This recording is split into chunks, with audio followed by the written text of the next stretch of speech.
Përshëndetje dhe mirë se vini në tutorialin e radhës nga mësimi në shqip. Sot do të shikojmë dy funksione, funksionin count dhe funksionin sum. Skriptet e nevojshme do I gjeni në përshkrimin e kësaj videoje. Pa hyrë në detaje se çfarë janë funksionet në SQL, sepse do I shikojmë në të ardhmen, do bëjmë një përmbledhje të shkurtër duke thënë ose duke supozuar që një funksion është një gjë që kryen një funksionalitet të caktuar ose një llogaritje të caktuar. Për shembull, funksioni count na lejon që të llogarisim numrin e rekordeve në një tabelë sipas një kushti të caktuar. Kam ndërtuar tabelën si më poshtë që përmban informacione mbi persona të ndryshëm, mbi rrogat ose pagesat që këta persona kanë marrë kohët e fundit dhe informacione si moshën e tyre, numrin e pasaportes etj. Për çdo pagesë që personat në fjalë kanë marrë, kemi shtuar një rekord në databazë. Për shembull, për personin Kristopher kemi 5 rekorde sepse ai ka marrë 5 pagesa. Për personin tjetër kemi 3 rekorde sepse ai ka marrë 3 pagesa dhe kështu me radhë. Lind pyetja fillimisht që të gjendet numri total I rekordeve në këtë tabelë. Për këtë përdorim pikërisht funksionin count, duke thënë count, hapim dhe mbyllim klap. Brenda klapave ne përcaktojmë argumenta që në varësi të funksioneve janë të ndryshëm. Për shembull, në funksionin count ne mund të vendosim yll për të treguar që duam të llogarisim numrin e këtyre rekordeve në këtë tabelë. Pra me pak fjalë kemi thënë bazës së të dhënave që kontrolloj të gjitha kolonat, të gjithë rrjeshtat në këtë tabelë dhe në fund me jep numrin total të tyre. Në qoftë se ekzekutojmë këtë skript, do shikoni që na jepet numri total që është 581 rekorde. Për më tepër, ne mund t'i japim një pseudonim duke thënë as total count, pra numri total, dhe po ta ekzekutojmë, kolona ka emrin total count. Mirë po, për ta optimizuar më tej këtë query, ne mund të vendosim kolonën ID në vend të yllit.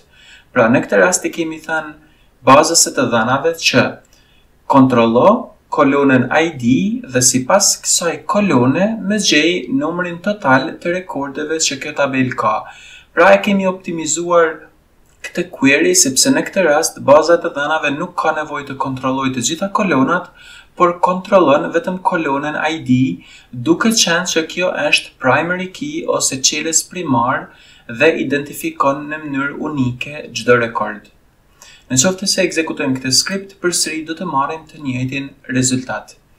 Le të shfasim edhe një herë të gjitha rekordet e databazës from people. Ekzekutojmë skriptin dhe lind pyetja: sa është numri total I rrogave ose I pagesave që personi me emrin e Freda ka marrë. Për këtë marrim numrin e pasaportes, duke qenë që ky numër e identifikon këtë person në mënyrë unike, dhe fillimisht ndërtojmë kushtin duke thënë passport number është I barabartë dhe vendosim vlerën dhe më pas themi count dhe brenda themi salary. Po ta ekzekutoni këtë skript, do shikoni që na shfaqet numri 10. Pra 10 rroga ose 10 pagesa ky person ka marrë. Ju mund të përdorni dhe kolonën ID sepse identifikon në mënyrë unike këtë rekord, pra do të merrni të njëjtin rezultat.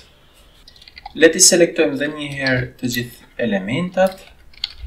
Themi from people.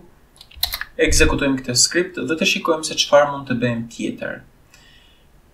Supozojmë që na vjen një kërkesë për të gjetur të gjithë elementat në këtë tabelë mbi moshën 25 vjeçare. Për të bërë një gjë të tillë, marrim copy-paste skriptin më lart dhe në vend që të vendosim kushtin sipas numrit të pasaportes, themi where age është më e madhe se sa 25. Ekzekutojmë këtë skript dhe do shikoni që shfaqen 482 rekorde. Pra ky është numri I rekordeve që plotësojnë këtë kusht. Le të kalojmë tani tek funksioni sum. Funksioni sum gjen shumën totale të qelizave të një kolone sipas një kushti të caktuar. Për shembull, na vjen një kërkesë për të gjetur sasinë totale të pagave që janë paguar. Dhe për këtë mund të themi select themi sum, themi salary, pra sepse duam të gjejmë shumën sipas kolonës salary, themi from people. Fillimisht e lëm me kaq, pra nuk vendosim asnjë filtrim. Kjo do të gjej shumën totale të të gjitha qelizave që ndodhen në kolonën salary. Pra po ta shikoni, kjo është sasia e parave që është paguar. Mirë po, ne mund të vendosim dhe kushte ekstra, për shembull të gjejmë sasinë e parave që ai është paguar vetëm një personi. Le të marrim kushtin me passport number që kemi marrur më lart dhe ta ekzekutojmë. Dhe në këtë rast do të shikoni që shuma totale që është paguar një personi me këtë passport number është 8.782 euro. Madje në të njëjtën tabel ne mund të shfaqim shumën që i është paguar atij personit dhe mund të shfaqim numrin e pagave, pra mund t'i kombinojmë të dyja funksionet që ne sapo pam. Le ta ekzekutojmë këtë skript dhe do shikoni që numri i pagave është 10 dhe sasia parave që është dhënë është 8.782. Ju gjithashtu mund t'i jepni emra këtyre kolonave dhe të thoni total salary count, ndërsa për kolonën e dytë as total paid salary, të zbresim një rresht me poshtë dhe po ta ekzekutojmë.